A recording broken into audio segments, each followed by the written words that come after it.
Irmãos, boa noite. Queria começar dizendo sobre o louvor que a gente estava cantando. O Me Derramar, que ele fala: eis-me aqui outra vez diante de ti, abro o meu coração. Meu clamor tu escutas e fazes cair as barreiras em mim. És fiel, Senhor, e dizes palavras de amor e esperança sem fim. Ao sentir o teu toque, por tua bondade, libertas meu ser. No clamor deste lugar, eu venho me derramar, dizer que te amo. Me derramar, dizer-te preciso. Me derramar, dizer que sou grato. Me derramar, dizer que és formoso. Me parece que esse tipo de palavras nós costumamos dizer quando nós estamos tristes. Que ele está abrindo o coração, fazendo um pedido de socorro, pedindo que Deus ouça o clamor dele, e ele está ali querendo se derramar. Então, por isso, vamos ficar de pé e abrir em Jó, capítulo 3.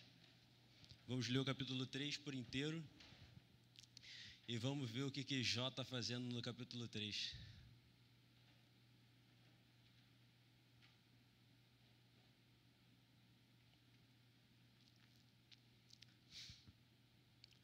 Jó, capítulo 3, e assim que está escrito.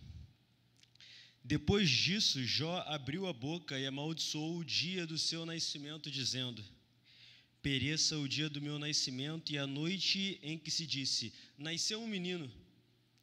Transformem-se aquele dia em trevas, e Deus lá do alto não se importe com ele, não se resplandeça a luz sobre ele. Chamem-no de volta das trevas e a mais densa escuridão. Coloque-se uma nuvem sobre ele e o negrume aterrorize a sua luz. Apoderem-se daquela noite, dessas densas trevas. Não seja ela incluída dentre os dias do ano, nem faça parte de nenhum dos meses. Seja aquela noite estéril, e nela não se ouça brados de alegria. Amaldiçoem aquele dia os que amaldiçoam os dias e são capazes de atiçar o Leviatã. Fiquem escuras as suas estrelas matutinas, e espere ele em vão pela luz do sol. E não veja os primeiros raios da alvorada, pois não fechou as portas do ventre materno para evitar que eu contemplasse males. Porque não morri ao nascer e não pereci quando saí do ventre. Porque houve joelhos para me receberem e seios para me amamentarem.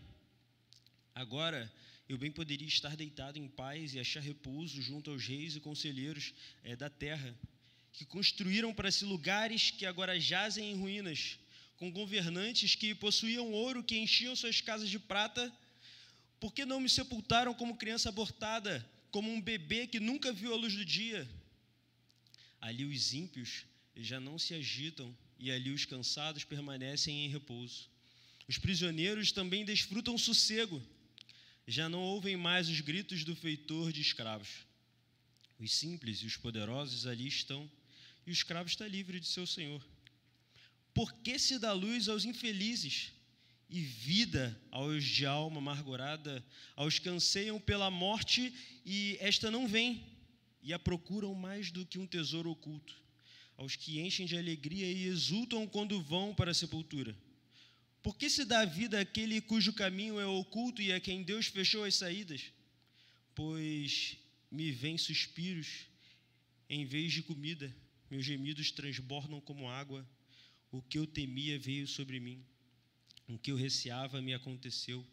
Não tenho paz, não tenho tranquilidade, nem descanso, somente inquietação.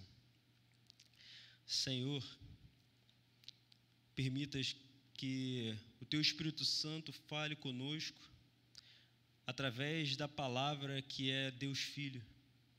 E em nome dele, amém. Vamos nos assentar.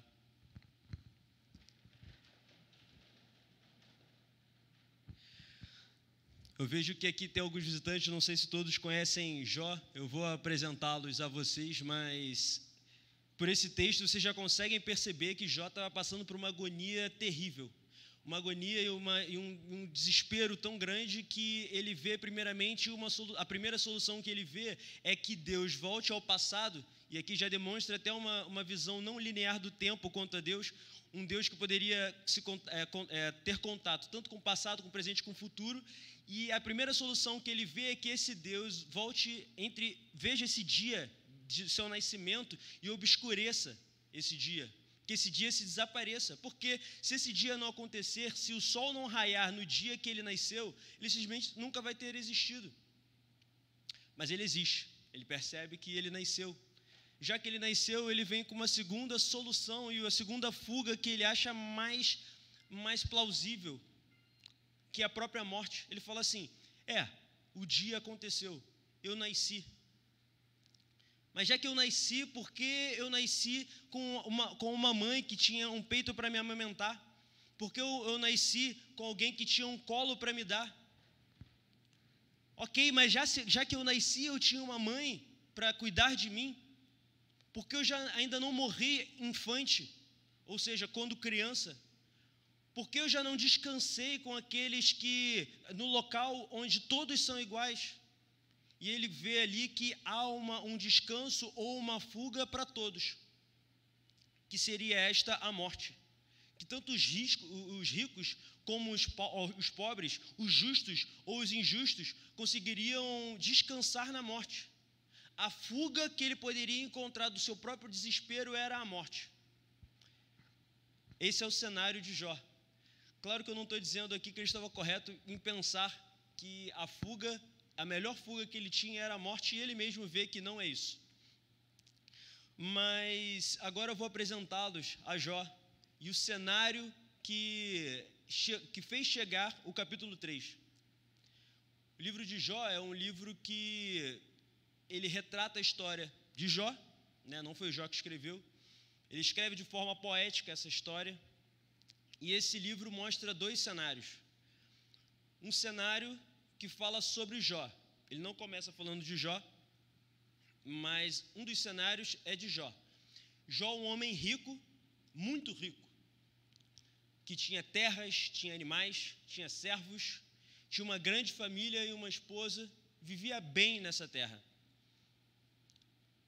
E um outro cenário também, um cenário que é o cenário que começa o livro de Jó. Um cenário onde está Deus ali, todo-poderoso, sobre todas as coisas, e se apresenta Satanás a Deus, e quando Satanás se apresenta, Deus questiona com uma pergunta retórica se Satanás tinha visto o seu filho Jó, porque Jó ele era um homem diferente dos outros, ou pelo menos destacado dentre os outros. Ele era um homem que Deus o considerava justo, reto, íntegro, temente a Deus e que se desviava do mal. E ele pergunta para Satanás: você tem visto meu servo Jó? Esse justo, temente, íntegro, esse que se desvia do mal? E Satanás ele responde a Deus com algumas proposições. Ele sim vê, porque ele vem de rondar a terra, e ele fala assim: eu vejo esse homem que teme a ti, que é reto, justo. E aí ele argumenta com 3 proposições. Sabe, Deus, porque ele se mantém justo a ti? 3 coisas. Ele tem riqueza, ele tem bens, ele tem uma família, uma boa família, e ele tem uma boa vida, ele é saudável. Aqui se formam 3 argumentos. O argumento que o homem não ama mais a Deus do que a sua própria vida. Ele não ama mais a Deus do que a sua própria família, e ele não ama mais a Deus do que os seus próprios bens. Então o desafio de Satanás a Deus é: retira dele tudo que ele tem. Retira dele a família, retira dele os bens, retira dele a vida. E Deus olha para Satanás e permite. Ele permite que Satanás vá até Jó e mate todos os seus filhos, retire todos os seus bens e no final retire a sua saúde, só não lhe tire a vida. Então o cenário de Jó 3, Jó já está sem família, sem seus filhos, sem seus bens, sem seus servos, sem suas terras, e a única companhia que ele tem é um caco que ele usa para limpar suas feridas da sua pele. nem sua esposa mais parece estar com ele, porque a partir desses capítulos ele retrata uma terrível solidão, e um pouco antes disso a esposa dele fala: você continua sendo íntegro? Amaldiçoa o teu Deus e morre. E ele responde: poxa, nós temos recebido o bem, eu não vou receber também o mal? Então parece aqui, até porque ela não aparece mais no discurso, que nem a esposa dele, esta que não morreu, nem a esposa dele estava com ele. Irmãos, aqui a gente já consegue aprender algumas coisas. A primeira é que Satanás existe, ronda a terra, mas ele não consegue atingir diretamente os servos de Deus. Porque percebam os irmãos que ele vai até Deus, Deus apresenta, retoricamente a Jó, e ele só consegue atingir a Jó a partir do momento que Deus o permite fazer. Então, como Lutero falou, Satanás é como um cachorro preso numa corda. Ele faz o mal, mas ele faz um mal limitado ao que Deus o permite fazer.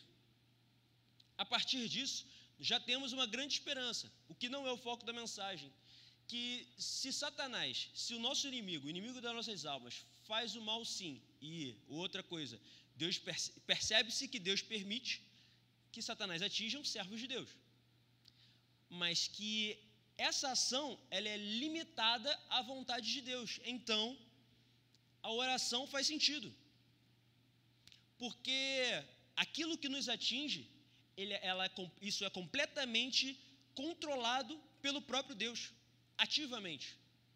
Então, faz todo sentido que nós oremos a Ele, até porque o controle sobre todas as coisas, inclusive o mal que nos atinge, é dele e controlado por ele.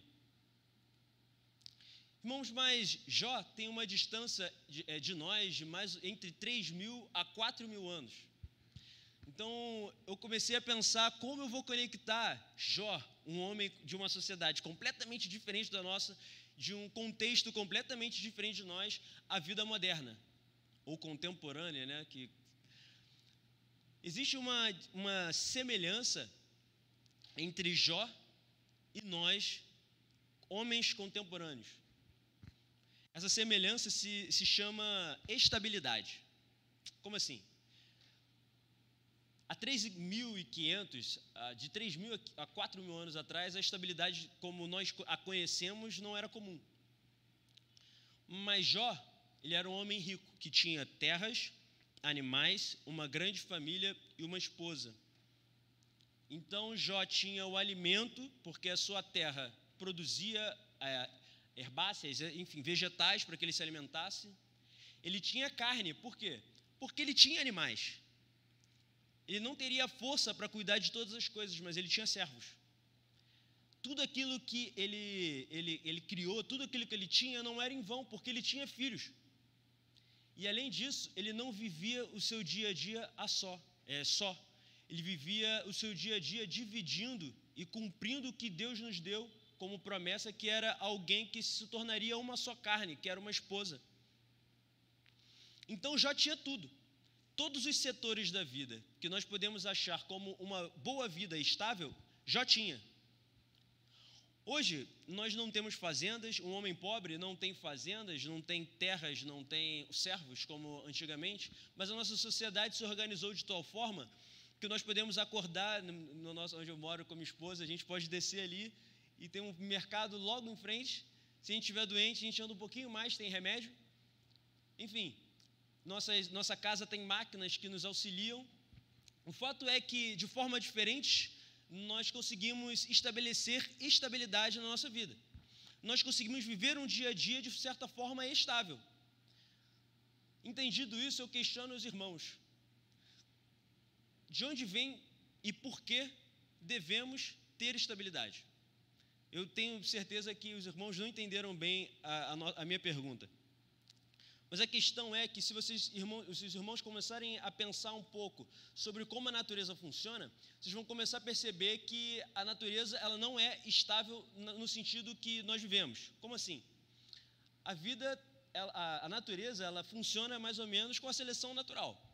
Não sou evolucionista, mas Se os irmãos perceberem, o animal não sabe se amanhã ele vai ter o que comer. Ele não sabe se ele vai ficar doente, e se ele ficar doente, se ele vai se curar. Ele não sabe se ele vai dormir hoje, se ele vai acordar vivo amanhã. E ele simplesmente não reclama disso, porque isso é natural. Por outro lado, a estabilidade da nossa vida, ela é tão comum que nós entendemos a estabilidade como um direito natural. Ou seja, é um direito humano de que você acorde hoje bem, respirando o ar que você não fez nada para existir. É um direito humano que você tenha o que comer. É um direito humano que você viva de forma saudável, que você tenha acesso à saúde, que você possa ir e vir. Agora eu refaço a minha pergunta. Que direito, a partir da sua humanidade, você tem sobre a estabilidade? De onde veio essa ideia de que você tem que viver bem, que o humano tem direito de viver o seu dia a dia de forma pacífica e estável? O simples fato de nós vivermos assim fez com que nós tomássemos posse de algo extranatural, que é a estabilidade. Nós atingimos a estabilidade a partir da tecnologia. E não só isso, o fato da estabilidade ser comum à nossa vida, eu acho que agora os irmãos estão entendendo, nós criamos o que eu chamei de limites do aceitável. Eu acho que esse conceito não existe, mas eu vou explicar por que eu chamei de limites do aceitável. O fato de nós vivermos de uma forma estável, de uma forma com algumas coisas que estão sempre bem acessíveis, quando essas tais coisas não são acessíveis, nós não temos essas tais coisas, até certo ponto é aceitável. Por exemplo, nós perdemos pessoas próximas, a ICNV perdeu o pastor Alessandro, é uma morte, pessoas que nem eram tão próximas conseguiram sentir.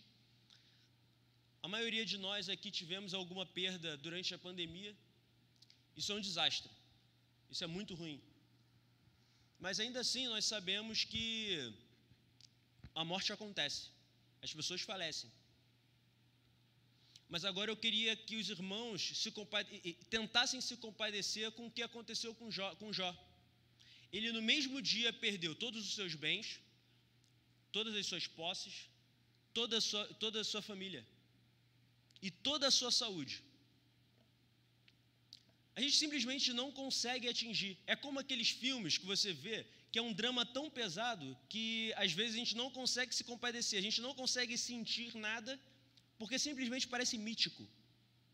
Aquilo que o seu cérebro, você, com a sua rotina, não consegue entender como algo, um mal que não seja real, você simplesmente não consegue ser empático a isso, porque você não trata como uma realidade. Só que o mal que Jó vivia era completamente real. E tinha perdido absolutamente tudo.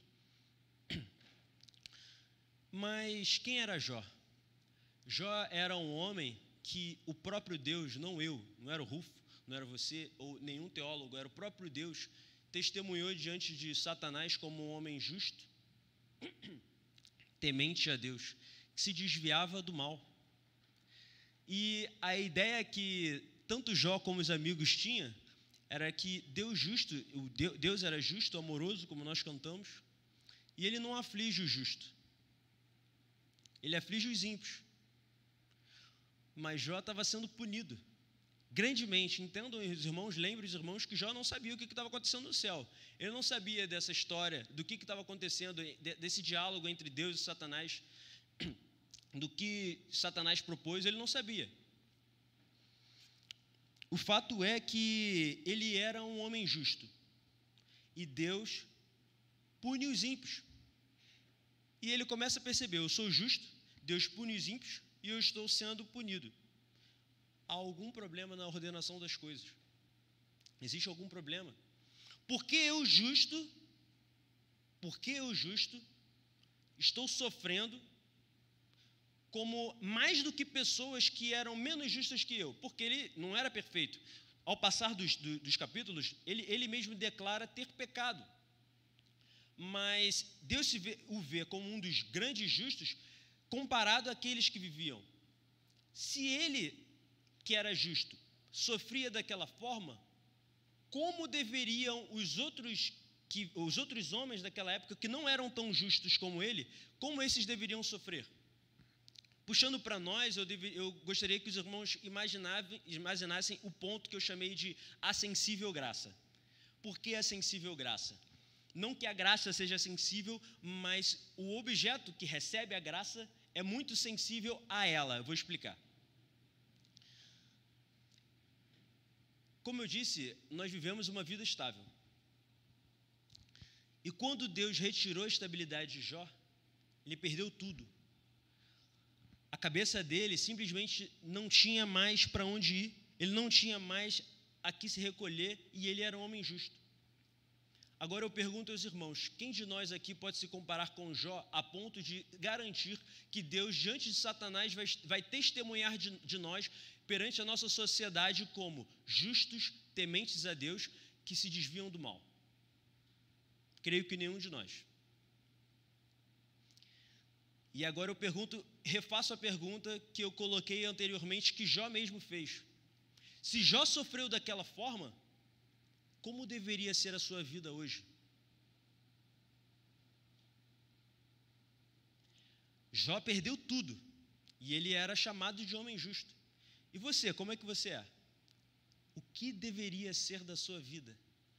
Isso demonstra, então, que a sensibilidade nossa a partir da graça. Porque se a nossa vida não é como a vida de Jó, e nem pior, é porque algo sustenta a vida como ela é. E não é a natureza, porque nós já entendemos como a natureza funciona. Precisa ser algo extranatural. E esse algo só pode ser a graça. Irmãos, então nós percebemos que o quão importante, o quão relevante e o quanto a gente não consegue atingir o controle e entender o controle e o conhecimento de Deus. E é até interessante o louvor que nós cantamos, né? Sobre a profundidade das riquezas e do conhecimento de Deus, a sabedoria de Deus. Mas voltando para Jó, ele, como eu disse, ele não sabia nada disso. Ele estava vivendo um caos. A única coisa que ele sabia é que ele tinha perdido tudo, que ele não tinha mais ninguém. E ele falando, né, e no versículo 26 a gente vê que ele fala, eu não tenho paz, não tenho tranquilidade, não tenho descanso, somente inquietação. E aí Jó, ele abre duas vertentes de pensamento. Ele começa a pensar primeiro sobre o grande poder de Deus. E ainda não pensando em seu caráter. Ele começa a falar, olha, eu posso ser um homem justo. Eu posso ter inocência. Eu posso ter esperança. Mas sendo Deus todo-poderoso, o que é a minha justiça, o que é a minha esperança e o que é a minha inocência perante um Deus todo-poderoso? Porque lembre os irmãos que Jó estava colocando Deus sobre o júdice. Por quê? Porque ele percebia que o Deus que ele conhecia era um Deus justo, que punia os ímpios e que acolhia os justos. Mas ele era justo, porque ele estava sofrendo. Há um problema na ordenação das coisas. E agora ele se vê perante Deus sem argumentos, porque, ok, Deus é justo e ele pune os ímpios, mas eu estou sendo punido. Eu quero acusar a Deus de existir algo errado nessa ordenação, mas simplesmente não tenho poder para isso. Eu posso apresentar toda a minha justiça a Deus, toda a minha esperança a Deus, toda a minha inocência a Deus, e Deus, sendo um Deus todo-poderoso, Ele pode quebrar a minha inocência. Ele pode me fazer injusto perante o juiz. Ele pode acabar com todas as minhas esperanças. E não vai ter ninguém para me salvar. Ele vê que perante Deus, a única coisa que lhe sobra é completo desespero e completa desesperança se ele for por si próprio. Ele simplesmente não tem o que fazer. A segunda vertente de argumentos que ele tem é que se Deus diz ser como Ele é, ou seja, esse Deus justo e santo, esse mal precisa ter algum sentido. Esse mal precisa ter algum sentido. Irmãos, e essa é uma parte que agora a gente começa a trabalhar um pouco mais o Evangelho mesmo. O primeiro ponto, voltando aqui, é que é uma coisa que o Santos que está aqui, no nosso estudo discipulado, que o João falou aqui antes, ele falou sobre o homem ser um homem ser um ser teorreferencial. Tá, por que você está dizendo sobre isso? Porque quando a gente pensa num mal terrível, sobre um homem que se apresenta a Deus com uma justiça, uma inocência, uma esperança, um mal que a gente não consegue ver sentido, nós já estamos considerando em nós mesmos um conceito de justiça, um conceito de estabilidade e um conceito de maldade. De onde vem isso? Como poderia um homem se tornar ou se dizer justo e acusar Deus da ordenação de existir erro na ordenação das coisas, se ele referencia a justiça no próprio Deus e não tem outra opção? Porque vamos tentar eliminar Deus da equação. O que seria justiça? A justiça, ela perde a referência, porque o que é bom para você pode não ser bom para o amigo, a pessoa que está ao seu lado. E se não houver um bem que é comum, um certo a acontecer, a justiça simplesmente não faz sentido. Então, necessariamente, da mesma forma que a estabilidade, nós precisamos encontrar sentido na justiça fora de nós.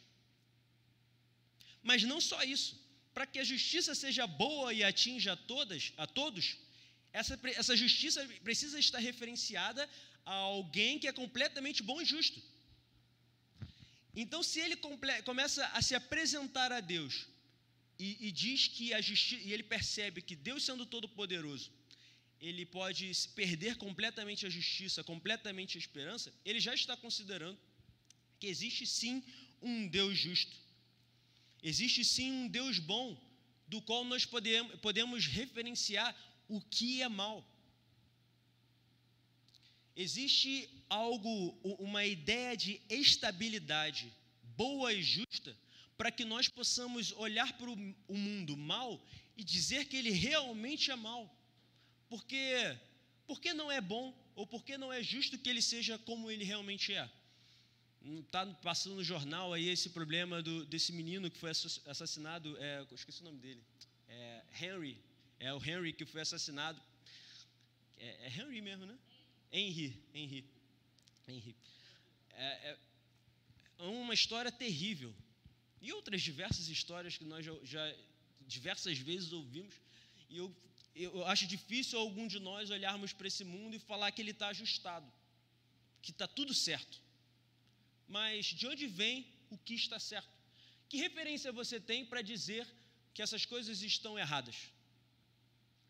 Irmãos, então a gente consegue aqui ver o quão Deus ele é importante e essencial para que nós entendamos o que está acontecendo nesse mundo e como nós devemos viver.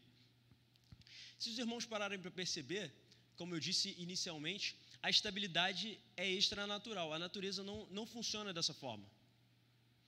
E no estudo, a gente conseguiu responder a pergunta de por que nós buscamos essa tal estabilidade, uma estabilidade tal que não é natural. Lembrem os irmãos, o homem foi criado onde e para ficar onde? Ele foi criado do pó da terra e ele foi jogado no mundo? Não, ele foi criado do pó da terra e foi colocado dentro do jardim do Éden. Agora eu queria que algum dos irmãos aqui me dissessem se já viram um jardim, que realmente é um jardim, como uma selva. Você não chega numa selva, numa mata e fala assim, isso aqui é um jardim. Não, o jardim, ele sempre tem um propósito, ele está sempre sendo organizado e controlado. Eis o jardim do Éden. O jardim do Éden, ele era um ambiente controlado por Deus para a vida do homem. E o que aconteceu quando o homem pecou? Ele saiu desse ambiente controlado por Deus, onde ele tinha a visita constante do próprio Deus, seu Criador, que era completamente justo, que o amava, que demonstrava a ele como ele deveria reger todas as coisas. Ele é expulso desse local e ele é colocado numa natureza caída por ele mesmo. Pelo pecado que ele cometeu, a natureza cai e ele é jogado nessa natureza caída. Agora nós conseguimos entender por que o homem e de onde vem essa busca por estabilidade, essa busca não natural por estabilidade. É porque nós simplesmente não fomos feitos para vivermos uma vida instável. Deus nos fez para estarmos com Ele, e Deus é perfeito. Ele é um ser completamente estável, Ele não muda.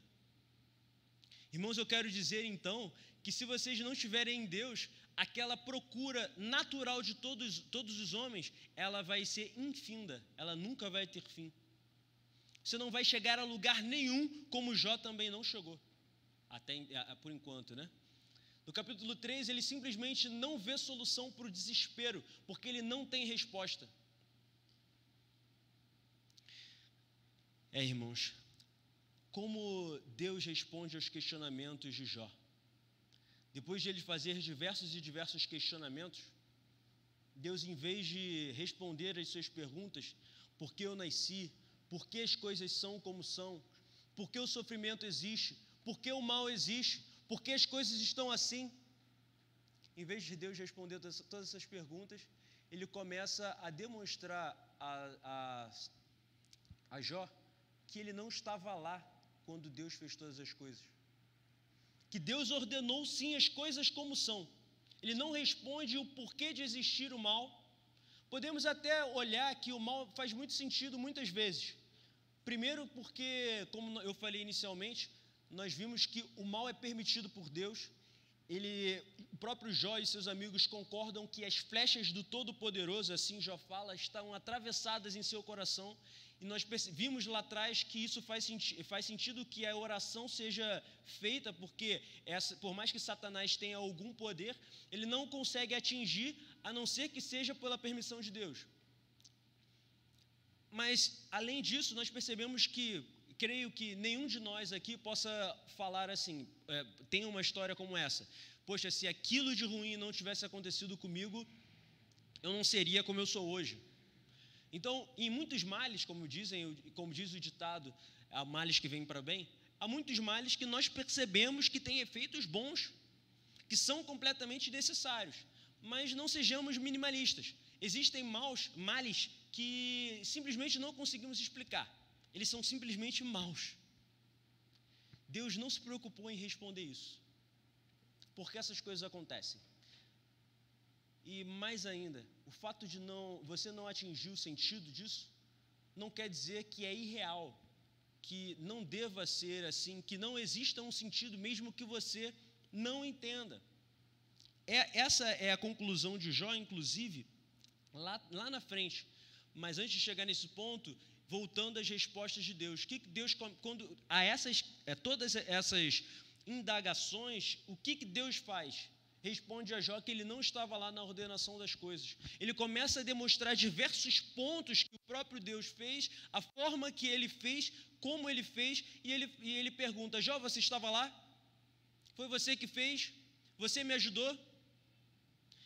E Jó simplesmente não tem resposta. Ele começa a se recolocar naquele júdice, naquele local onde ele mesmo colocou Deus sob júdice, e percebe, olhando para Deus, que ele não tem argumentos, que por mais que ele veja a vida dele desmoronando e ele não consiga ver sentido, ele vê que existe um Deus que vê todas as coisas e que ele não pode acusá-lo de fazer algo sem sentido, porque para ele todas as coisas fazem sentido, porque todas as coisas foram ordenadas por ele. Se ele não estava lá na ordenação de todas as coisas, como ele pode argumentar que algo está fora de rumo? Ele simplesmente não tinha como argumentar a Deus. E ele se humilha diante de Deus. Em Jó 42, versículo 2 a 3, ele diz assim: sei que podes fazer todas as coisas, nenhum dos seus planos pode ser frustrado. Tu perguntaste, quem é esse que obscurece o meu conselho sem conhecimento? Certo é que falei de coisas que eu não entendia, coisas tão maravilhosas que eu não podia saber. E a maioria dos irmãos conhece a história de Jó, sabem que lhe foi restituído todas as coisas, mas aqui ele ainda não tinha sido restituído. Então aqui ele está ainda naquela ruína, percebendo que todas as acusações e todas as ideias que ele tinha, e que como nós, olhando para o mundo real e vendo que parece existir coisas que nós faríamos diferentes, ou seja, como se nós fôssemos Deus, nós faríamos de outra forma. Como se fôssemos nós professores de Deus. E ele percebe, quem é esse que obscurece o meu conselho sem conhecimento? Que conhecimento você tem? Que visão você tem? Você só consegue ver um palmo à frente do seu rosto. E aí ele conclui que certamente ele falou de coisas que eram maravilhosas demais para ele, que ele não conseguiria entender. Irmãos, e um texto lá que já foi até pregado aqui, que é Filipenses 4:6, diz, meu pai me fez até aí, me fez decorar esse texto há um tempo atrás, que ele diz, não estejais ansiosos de tudo, não estejais ansiosos por coisa alguma, antes de tudo apresentai a Deus os vossos pedidos em orações, ou por ações de graça, e a paz de Deus que excede, e olha que interessante, que excede todo o entendimento, porque ele não entendia e ele continuou não entendendo porque Deus não explicou.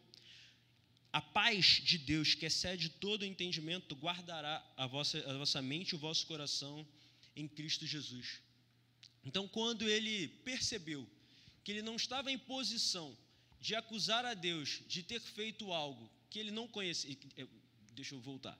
Quando ele começou a perceber que ele não poderia dizer como Deus deveria ordenar as coisas, e percebeu ainda que Deus era justo e santo como ele realmente pensava, ele teve paz, porque ele percebeu que as coisas deveriam ser como elas são, e ele simplesmente deveria aceitar isso. E aceitando isso, aceitando que Deus fez assim, ele teria paz que excede todo o entendimento. Ele não teria essa resposta. Ele não teve essa resposta, mas a paz de Deus que excede todo entendimento guardou a mente e o coração. Mas, irmãos, se eu terminasse a mensagem assim, eu não estaria falando do Evangelho como um todo. É interessante que em Jó 9, ele ainda totalmente desesperado, ele fala o seguinte, em Jó 9:33. Se tão somente houvesse alguém para servir de árbitro entre nós, ele ainda em desespero, para impor as mãos sobre nós dois, esse Deus e ele mesmo. Vou recomeçar. Se tão somente houvesse alguém para servir de árbitro entre nós, para impor as mãos sobre nós dois, alguém que afastasse de mim a vara de Deus para que o seu terror não mais me assustasse, então eu falaria sem medo, mas esse não é o caso. Então ele está em desespero ainda, naquela fase que eu falei inicialmente. Eu não sei se os irmãos perceberam, mas eu lá no início da mensagem abri a ideia de um desespero que existe diante de Deus quando nós temos a consciência que Ele é todo poderoso e nós não somos justos, e Ele sendo justo e nós injustos, é justo que Ele nos puna mais do que Ele fez a Jó. E ele ainda nesse desespero fala sobre isso com o seguinte desejo: quem dera que tivesse alguém que impusesse a mão sobre nós dois, e olha quem são esses dois, o próprio Deus e ele, e afastasse de mim a vara de Deus, mas esse não é o caso. Passa um pouquinho de tempo, em Jó 16:18, ele diz: ó terra, não cubra o meu sangue, não haja lugar de repouso para o meu clamor. Saibam que agora mesmo a minha testemunha está nos céus. Nas alturas está o meu advogado, o meu intercessor é meu amigo. Quando diante de Deus correm lágrimas dos meus olhos, ele defende a causa do homem perante Deus, como quem defende a causa do amigo. Pois mais alguns anos apenas, e farei uma viagem sem retorno. Então, no meio daquele desespero caótico, desse mundo completamente desesperançoso, uma vida de homens injustos perante um Deus irado pelo tamanho do nosso pecado, ele começa a perceber que aquela ideia inicial dele estava errada. De que ele não estava completamente sozinho e que existia sim alguém que poderia servir de testemunha. E ora, uma testemunha fiel a alguém injusto? Se existe uma testemunha para testemunhar sobre Jó diante de Deus, ele não teria tantas coisas boas assim. Mesmo ele sendo justo, ele era pecador. E aqui já é um prelúdio da justificação. Ele é um amigo, ele é uma testemunha e ele é um advogado defensor. É alguém que está além de você nos céus, perante Deus, com o poder de te defender, e não apenas te defender, não apenas um conhecedor da forma que Deus ordenou as coisas, porque o que é o advogado? O advogado é aquele que interpela o juiz por você. Ele é um conhecedor da lei mais do que você, acusado. Claro, tem advogados aqui, mas não estou dizendo, né, Érica, você não está sendo acusado, mas vamos dizer aqui, eu não sou formado em direito, a Érica é minha advogada, ela sabe muito mais do que eu sobre as leis, então ela vai me representar diante do juiz, porque ela sim entende como o Brasil é regido, constitucionalmente falando. Então, existe alguém que está fora de nós, que não é homem como nós, que tem o conhecimento da ordenança de todas as coisas. Mas ele não é simplesmente alguém que conhece essa tal ordenança que eu não alcanço. Ele é meu amigo. E ele me defende perante esse Deus irado, como quem defende um amigo. Mas ele, além de ser testemunha e amigo, além de ser um advogado e um amigo, ele é uma testemunha.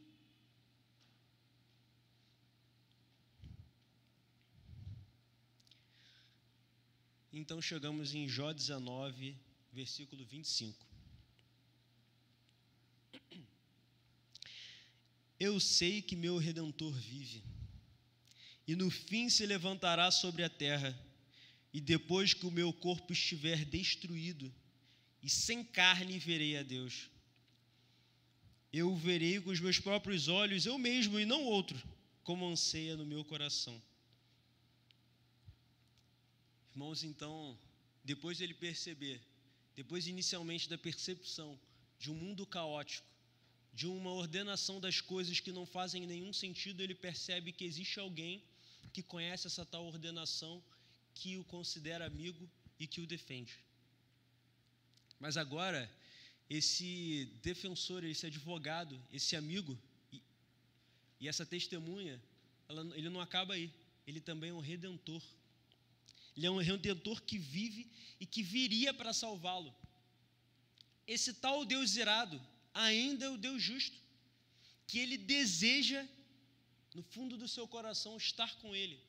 Porque, percebam os irmãos, que por mais que ele se visse como justo, e era essa a grande discussão com os seus próprios amigos, ali no livro de Jó é trabalhado muito o que a gente chama na teologia de retribuição. Ou seja, os amigos de Jó e também Jó tinham o seguinte pensamento: ora, vivemos de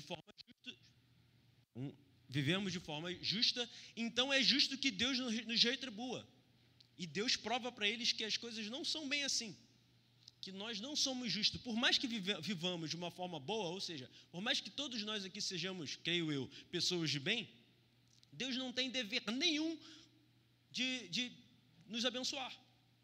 Até porque, retorno ao ponto inicial, que direito a sua humanidade tem à estabilidade? A natureza não te garante isso, um dia após o outro, comida para comer. Porque Deus precisa te garantir isso? Mas ele percebe que o seu Redentor vive e no fim ele virá. Ele não tem mais agora, percebam os irmãos, esperança de se retornar às bênçãos anteriores. Ele está dizendo agora que o corpo dele vai ser realmente destruído. Mas por ter esse Redentor, ele vai poder ver alguma coisa que está além dele. que é o próprio Deus, aquele mesmo que atravessou suas flechas sobre ele, mas que era um Deus bom e justo. E só faria sentido ele desejar isso, sendo Deus sendo bom e justo.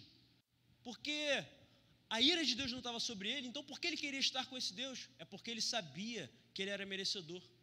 E ainda assim, ele sendo redimido por esse alguém que estava nos céus, o melhor lugar onde ele poderia estar era com esse Deus completamente bom e justo, aquele Deus do qual emana a bondade que nós nos referenciamos, do qual emana a justiça da qual nós nos referenciamos. E não é surpresa para ninguém aqui. Esse Redentor que vive, essa testemunha fiel, esse amigo, é Cristo. Esse amigo só poderia ser Cristo. Por quê?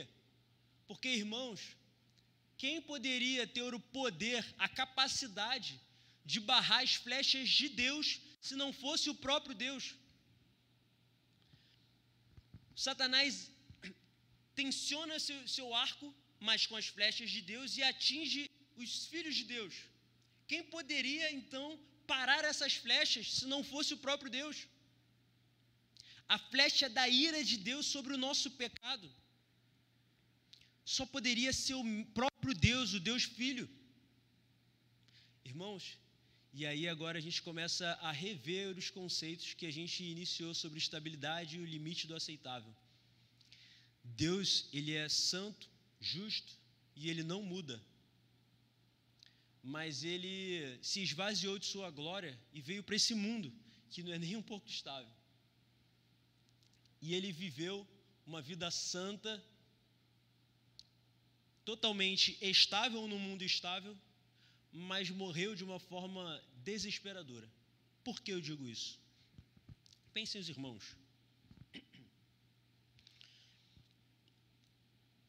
Em momento algum, nós podemos acusar, e Jó entende isso, inclusive é o argumento de todos os capítulos dos amigos de Jó. A argumentação dos amigos de Jó é: ora, se você está sendo punido, é porque você está em pecado. Claro que pelo prisma de que, se vocês são naquela ideia de atitudes, né, sociais, teologia da retribuição, faça o bem, receba o bem, faça o mal, receba o mal. E Eclesiastes, como o João já expôs bem aqui, não é bem assim. O sol nasce para todos, o mal atinge a todos. Mesmo com esses pensamentos, eles ainda percebem que Jó, se estava sofrendo, é porque ele tinha pecado. E ele também assume isso, mesmo se vendo como justo. E ele sofre demasiadamente. Onde eu quero chegar com isso? Cristo, ele sofreu na cruz para receber nele o pecado não apenas de Jó, mas o seu pecado, o meu pecado, os pecados de todos que viveram antes de Cristo, depois de Cristo, aqueles que vão nascer e vão pecar. Todos esses pecados desses homens eleitos, esses tais que creem em Deus, estavam sob Cristo na cruz. Irmãos, se a nossa empatia não consegue atingir o desespero de Jó, como então entenderíamos a dor e o desespero que deveria ser a cruz? Porque não eram apenas homens como Jó que estavam sendo redimidos ali na cruz, mas eram homens como eu e você. E tudo isso sobre a cruz, sobre Cristo na cruz. Irmãos, isso atravessa completamente aquilo que nós vimos como limite do aceitável. Isso é inaceitável, é completamente fora daquilo que nós conseguimos entender. Porque se nós entendêssemos, nós estaríamos em prantos no chão, para entender que a nossa vida, da forma que ela é, que muitas vezes nós reclamamos, ela é muito mais do que deveria ser. Percebam os irmãos que a cruz, ela mantém algo sobrenatural no mundo caído. Ele mantém o seu dia a dia, e isso usufrui também o ímpio. que é o que chamamos na teologia de graça comum. Irmãos, o amor de Deus pelo homem, o fato de Deus ter nos feito assim, o fato de Ele ter nos amado a ponto de enviar o seu Filho para morrer por nós, essa consciência deveria nos trazer completo pranto e alegria, porque isso nos dá real esperança de que amanhã podemos acordar, podemos orar, podemos ouvir a voz de Deus, podemos entender que Jó, ele tinha razão, que ele poderia realmente não ouvir respostas de um problema que acontecesse em nós, na nossa vida. Pode ser que um de vocês ou eu mesmo morra por um desastre, pode ser que um de nós fiquemos doentes e soframos, mas ter a verdadeira esperança que depois de tudo isso, depois que a carne apodrecer, depois que tudo que nós temos acabar, a real estabilidade começará. Porque o Redentor vive. Porque Ele criou para esses seres um céu que tem tudo que o homem caído ainda deseja, com esse resquício daquilo que Deus fez originalmente. Um local onde nós poderemos viver com esse mesmo Deus, como Ele mesmo falou. Um local onde nós poderemos olhar para Deus face a face. Irmãos, então, na cruz, a gente consegue adquirir verdadeiramente o direito de estabilidade. Nós realmente podemos atingir e receber em nós o que verdadeiramente é bom e justo. Nós podemos, então, termos esperança para mais um dia. Nós podemos, então, saber que a vida não é simplesmente um desespero, um Deus todo-poderoso que apenas aplaca a sua ira, mas que não. Deus também é aquele que sofreu a ira dele mesmo para que nós pudéssemos viver uma vida graciosa, cheia de esperança, para que nós usufruíssemos de uma inocência que não vem de nós, mas vem do próprio Cristo. E no fim de tudo, Jó, sem merecer, porque como nós vimos no início, o que nós fizemos e o que Jó fez para ter a riqueza que ele tinha, a estabilidade que ele tinha. Mesmo ele tendo perdido tudo e sem merecer, mesmo ele tendo reclamado muito e questionado muito a Deus, Deus no final ele restabelece a família de Jó, restabelece as riquezas de Jó. E assim, de forma bem por cima, nós até conseguimos ver um pouco de semelhança na história de Jó com a história da redenção.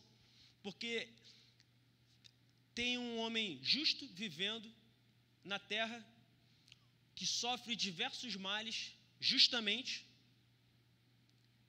e após a ira de Deus cessar, todas as coisas são restabelecidas. E foi realmente assim que aconteceu com Cristo. Porque Cristo se esvaziou, estava aqui na terra, vazio de si mesmo, sofreu justamente os males, mas não os males que ele merecia. Era justo porque ele recebeu em si os nossos males, porque ele nos fez nele. Nós estávamos nele. E quando ele venceu a morte na cruz, todas as coisas lhe foram restabelecidas. Então, a mesma perspectiva que Jó teve no fim de todas as coisas, nós podemos também ter. Por mais que nós não tenhamos perdido tudo, nós podemos ter a esperança da glória, a esperança de um dia podermos ter tudo o que realmente Deus planejou para que tivéssemos. Esse desejo que o homem tem e procura, ele vai ser satisfeito. Essa procura a um Deus, procura de adoração a alguém, ou a procura de sentido na vida, todas essas coisas vão ser estabelecidas, porque elas só trazem vazio a nós, porque nós nos desviamos de Deus. Então, irmãos, se alguém aqui ainda não aceita a Cristo, eu digo a vocês que só existe uma solução. Que se você consegue compreender ver no mundo alguma coisa que você possa chamar de mal ou bom, de bem, de justo ou injusto, só pode fazer sentido se existe um Deus bom e justo. Se você busca sentido em algo, só pode ser porque existe algo que te dê sentido. E naturalmente, isso você não atinge naturalmente. Se nós conseguíssemos atingir naturalmente, já teria uma fórmula. Então, se alguém aqui não entendeu nada dessa pregação, entenda isso. Não existe uma fórmula para a felicidade, não existe uma fórmula para o sentido da vida, não existe uma fórmula para a estabilidade, mesmo com toda a tecnologia que temos. A solução, irmãos, não está no homem. A solução está em Deus. Se você quiser procurar uma coisa extranatural naquilo que é natural, eu lamento, mas você não vai achar.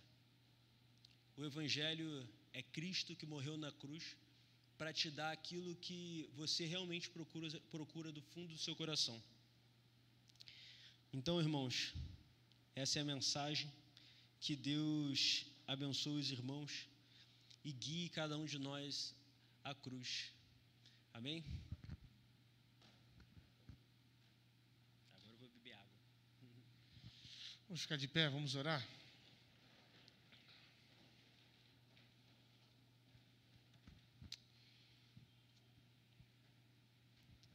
Feche seus olhos.